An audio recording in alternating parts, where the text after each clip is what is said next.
Greetings everyone.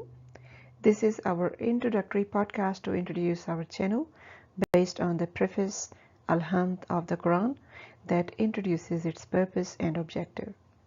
Throughout this journey, our channel will stick to this purpose and objective of the Quran.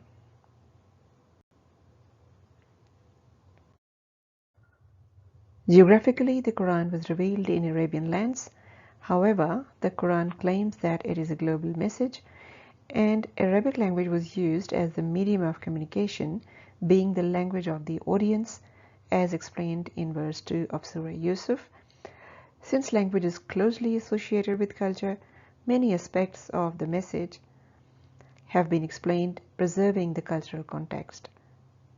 Complying with the purpose of the globality, the Quran is meant to be comprehended in other languages, preserving the culture requirements of the language for appropriate understanding.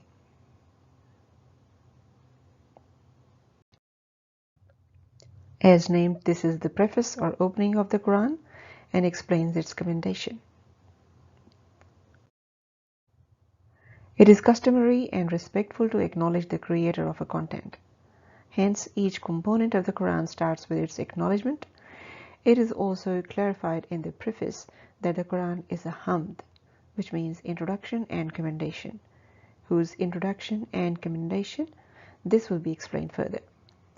Moreover, it is from someone who administers all existing in process and prospective worlds, Rabbul Alameen.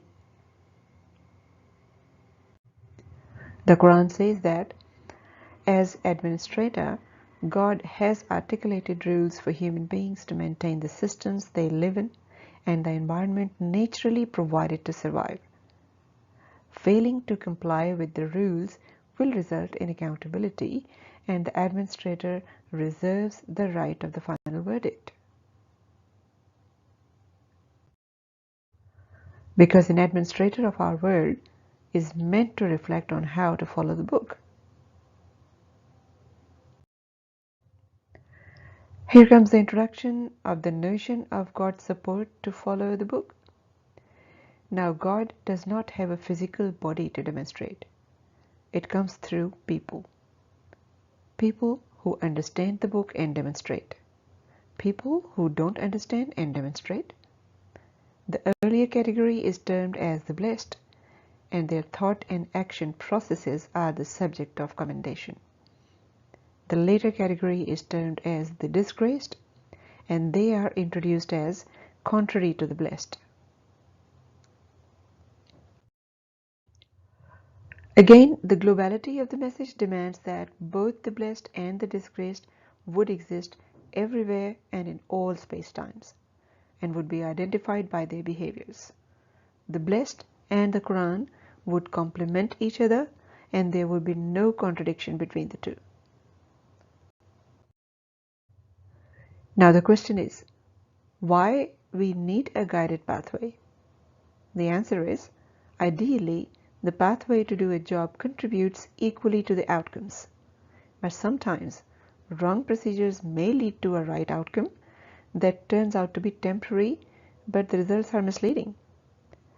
In real life, it also happens that you adopt a correct way of doing things, but you don't get the required results. Hence, any startup has supervision.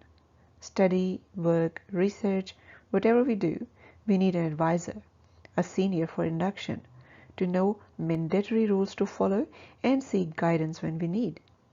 According to this introduction, the blessed are the right advisors. They would never mislead. Another question is, are there any people who don't believe any religion or God, but they are playing constructive roles in the society? They are scientists, legal practitioners, medical practitioners, social workers, and in other professions contributing to socio-economic and moral development, while many religion-based nations lack these features and are dependent on others even for good education, technology, employment, and justice. Then what's the glitch? Do we really understand what religion is? And the relation between God, religion, and mankind? This is the challenge we will explore at this channel.